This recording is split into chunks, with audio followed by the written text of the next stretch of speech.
I first of all want to share with you something that I found, and I give you a quick introduction. On one of the flights many years ago from Tel Aviv to New York, I bumped into, on the plane, a Rav Neria. Rav Neria was the Rosh Yeshivas of all the yeshivot of Bnei Akiva in Israel and in the world. Right, Neria, right. He started it in Kfar HaRoeh, and he lived in Kfar HaRoeh. At the moment, I even have a nephew who lives there too. I have never had a chance of visiting them in Kfar HaRoeh, but one day I will.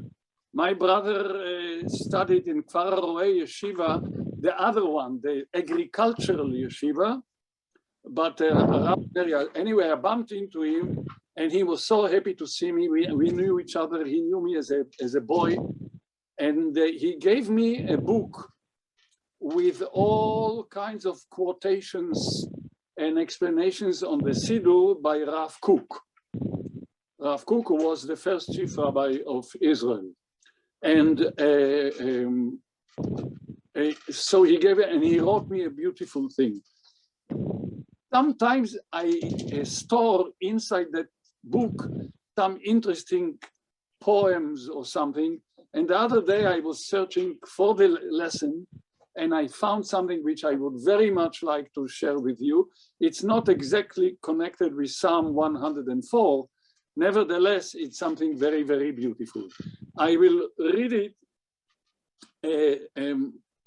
not paragraph, but one line, and then I will translate it to English. First of all, he talks about something with him, and the second one, with different words, something within him. Imi, with an ayin, so something with me, and betochi is something within myself. All right. Ani noseh imi et haga'agua. I am carrying with me the yearning. Ani noseh betochi. I carry within myself et hakisuf. Another words for yearning. The first one was a ga'agua. This is kisuf. Lekolo shel nigun. I yearn to the voice of the nigun, the voice of the melody. Now, it was written by a man, I don't know who he was, Natan Tzvi Horowitz. Maybe, Claire, you may have heard it in your visits in Israel with the late Yankel, I don't know, but let me continue. Yes, do. Yeah, so I'm yearning to, within myself to the voice of the nigun, shehir'if alai b'shachar yamai, that came into me from above when I was a kid, in the early days of my life. Vehivzik nitzotzot benimi. He created sparkles in my blood, the small blood channels, or whatever vessels. You, what's that? Vessels, babe. Vessels, yeah, in the small, thin blood veins. Oto hanigun hasafun, this is this nigun that it is within myself, like inside the home, hasafun, within myself, shehidlik bi negohot. It caused, so to speak, fire of stars. Sparkle. Of stars. Veriped et chadrei libi. It padded, it softened the rooms of my heart. Lo eshmor emunim. Towards him, meaning the nigun, I will keep my faith. I will keep my loyalty. Uvrit kedosha, and a holy covenant. Towards him I will crown him. Hoi niguni ha'adir. Hoi, how fantastic this melody of mine, which is so strong. That is so strong. The Hebrew is so gorgeous. I try to translate it to the best of my abilities, but you know, it is so beautiful. Let me once read it in Hebrew, and then I'll go to Psalm 104. It's so gorgeous, really. אני נושא עימי את הגעגוע. אני נושא בתוכי את הכיסוף לקולו של הניגון, to the voice of the ניגון, שהרעיף עליי בשחר ימיי, והבזיק ניצוצות בנימי, או בנימי, really. אותו הניגון הספון שהדליק בי נגוהות. What beautiful language. וריפד את חדרי ליבי. לא, towards him, אשמור אמונים, וברית קדושה לא אכתיר, הוי ניגוני האדיר. You know, I have tears in my eyes because of the beauty of this poem. I made a copy, so the original, which I got in some paper, probably used to be the newspaper called Hatzofe, does not exist. The religious Zionist paper, the Mizrahi paper in Israel, the daily paper, I think it was there, but of course I made immediately a Xerox because I didn't want to take it out of that book that I had. All right, now let me go back. There is something of what Rav Kook said with regard to Barchi Nafshi. We are at Psalm 104, Kuf Daled. Barchi Nafshi is Hashem, my soul blesses Hashem, Elokai, Gadalta Meod, God, you are very big, Hod ve'adar, greatness you are dressed with.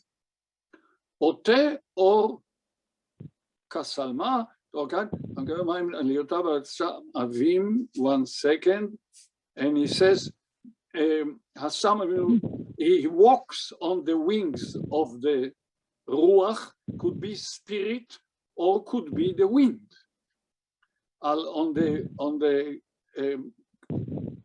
Then he says, Ose malachaf ruchot, he makes his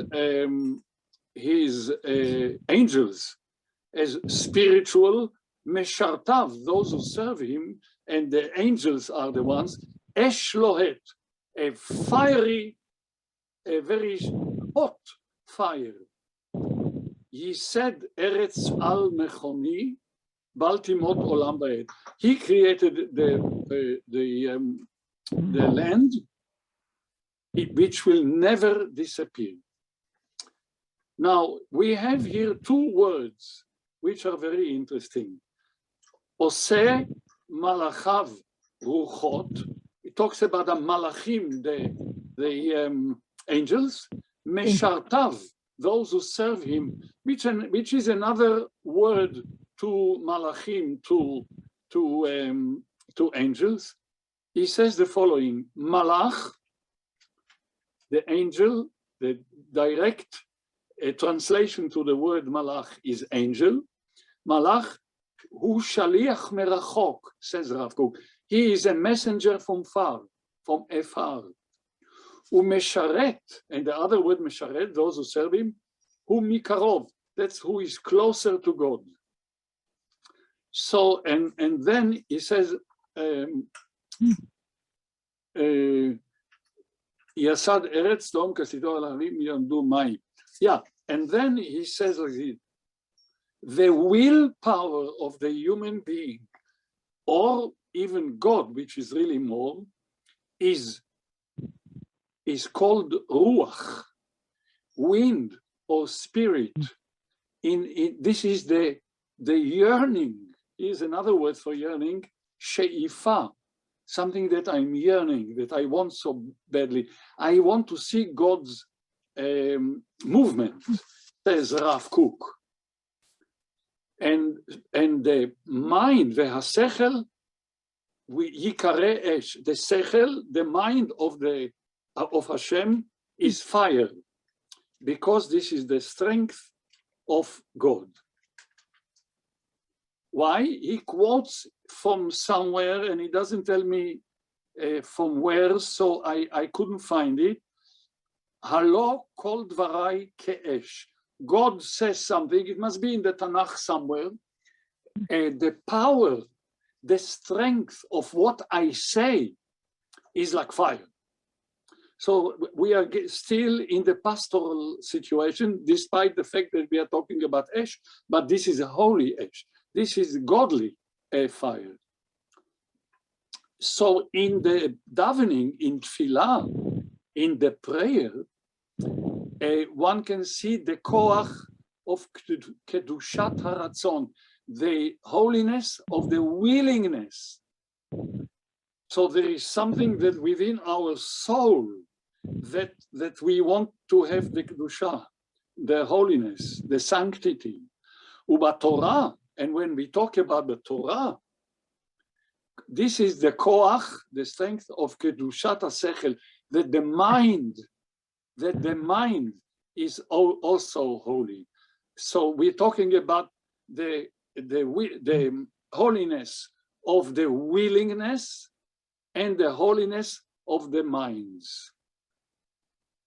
But, he continues Rav Kook, אבל צריך רצון התפילה להיות מכוון למען יחזק כוח השכלי.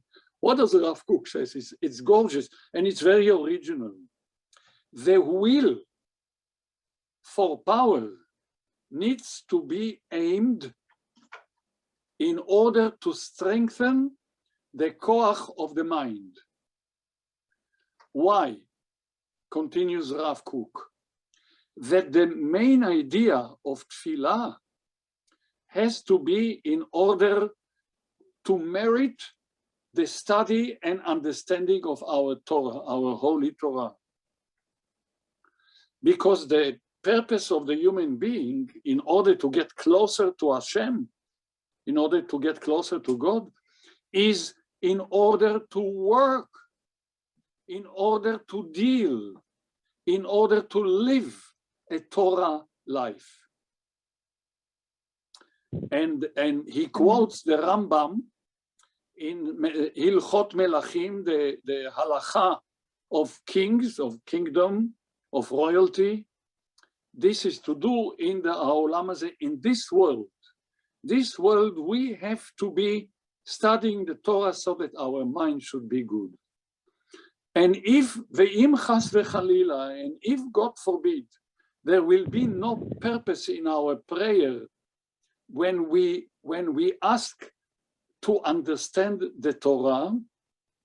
There is a pasuk that says, Mesir ozno mishmoa Torah gam bishmoa Torah gam tfilatot eva. If somebody removes himself or herself, removes himself or herself from understanding and listening to Torah, then the prayer that he or she may utter is worth nothing. If we don't pay attention to Torah, our tefillah is meaningless. So apparently the tefillah is extremely important. You cannot just rush it, do whatever you want to do. All right. And then it continues Rav Kook, that one understands שיוכל להיות ירא השם על ידי התלמוד של הרגל אנשים. One should become God-fearing through the study and the being used to study, the people who study all the time. ואין התורה תכלית תפילתם. They don't think of the Torah, they think about, and those people who are not good, then the Torah will be meaningless because the tefillah is meaningless. And continues הרב קוק, על ידי זה חרב בית המקדש וגם אבדה הארץ. Because of this situation between Torah and Tefillah and not doing the right things, as I mentioned, the holy temple in Jerusalem was destroyed and we lost the land. Why? Because when we want to study Torah,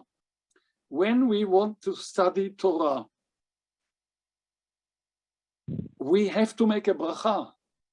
אשר בחר בנו מכל העמים ונתן לנו את תורתו, ברוך אתה השם נותן התורה. Whoever gets an aliyah knows that. We have it in the davening in the morning before Adon Olam and everything. So what Rav Kook says is very, very, very unbelievable. He says some of them did not make a bracha prior to the study of the Torah. And bracha, saying the bracha is a tefillah, is a prayer. So first we have to say the prayer, and then we can commence with the study of the Torah. And this is in the Talmud, in Masechet Nedarim, page 81:1. Now,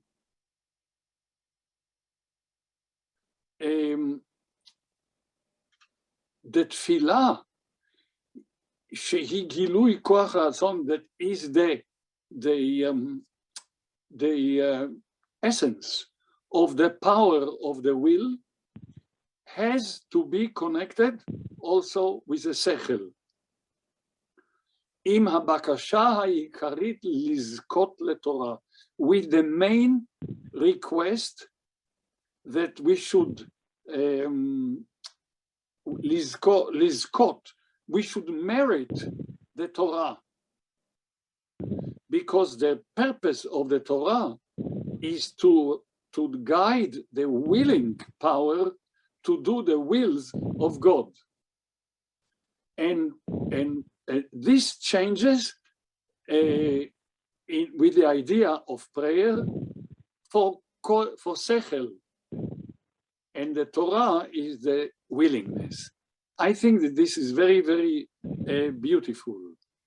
And what he concludes here, Yitamu Chataim min haaretz, there was an opinion, he says, Yitamu Chataim min haaretz, may those who sin should disappear from the world, from the land.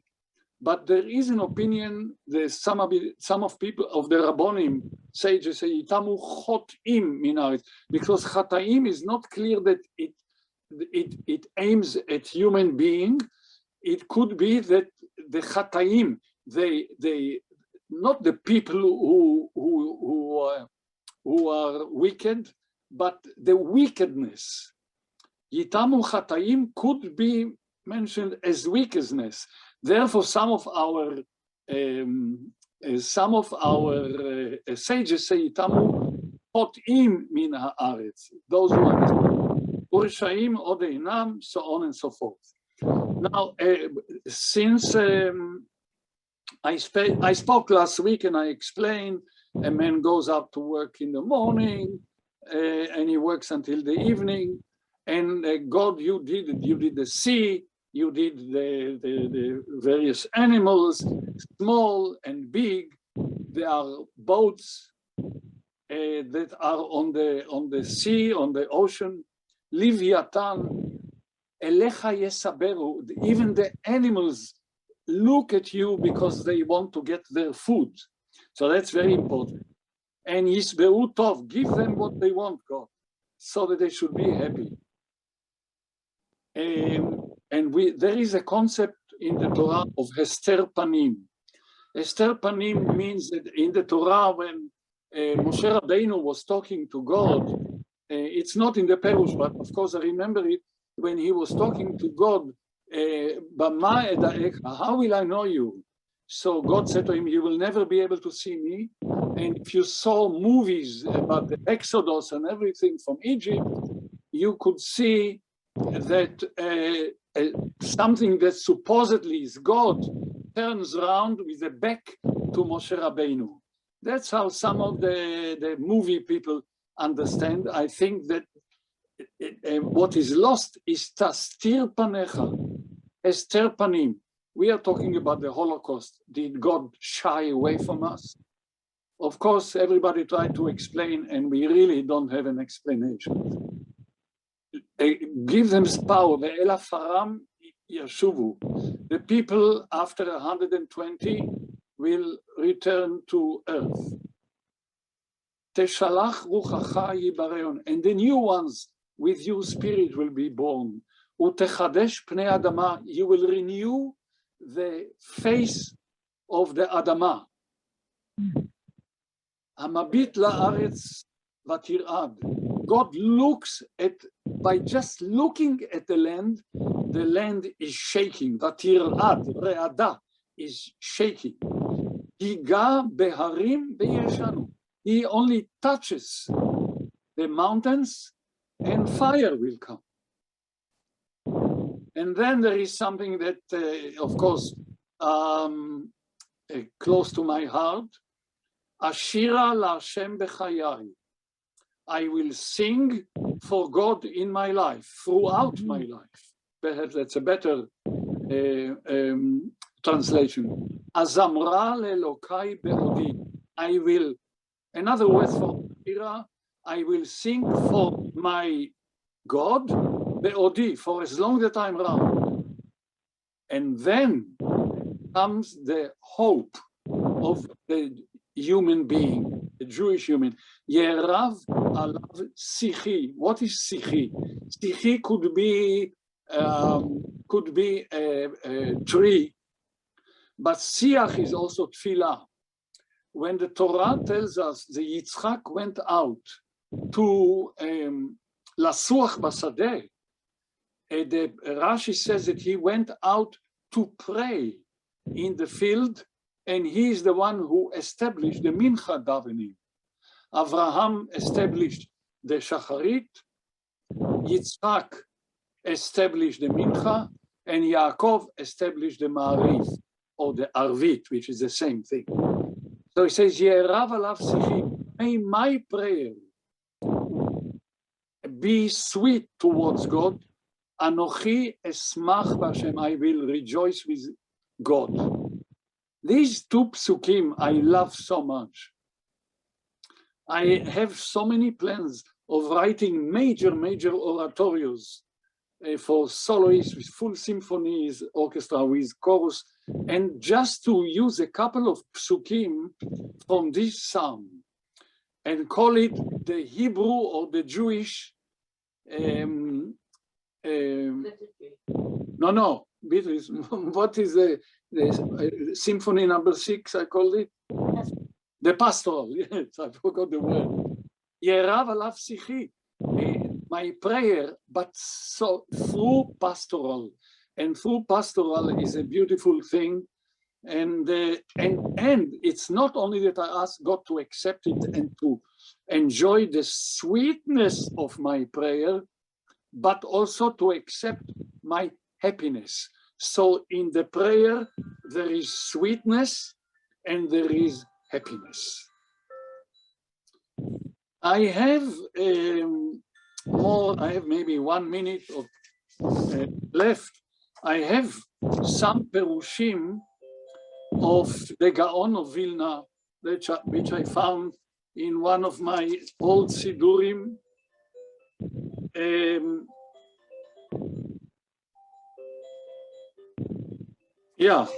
Well, no. Before I go to the Gaon of Vilna, it's a little bit complicated.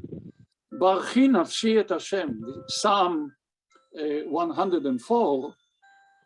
Barchi nafshi, may my soul bless Hashem. So the Radak, Rabbi David Kimchi, gives an introduction. He says, "Hamizmor, this psalm talks about the creation of the world.